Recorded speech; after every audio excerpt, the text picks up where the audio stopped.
రాష్ట్రంలో ఈరోజు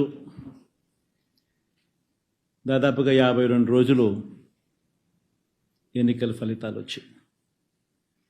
52 రోజులుగా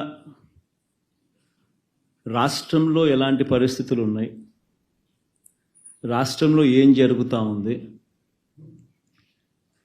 ఒకసారి గమనిస్తే రాష్ట్రం పురోగతి వైపు పోతా ఉందా, లేకపోతే రివర్స్ డైరెక్షన్లో పోతా ఉందా? రాష్ట్రంలో ఉన్న ప్రతి ఒక్కరూ కూడా ఆలోచన చేయాల్సిన అవసరము చాలా ఉంది.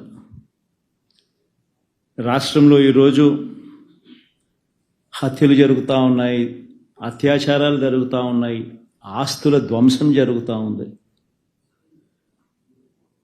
ఎక్కడ చూసినా కూడా ఎవరైనా కేసు పెట్టడానికి పోతే ఫాల్స్ కేసెస్ రివర్స్ విక్టిమ్ మీదనే పెడతా ఉన్న పరిస్థితులు, పోలీసులు ప్రేక్షక పాత్ర పోషిస్తూ ఉన్న పరిస్థితులు,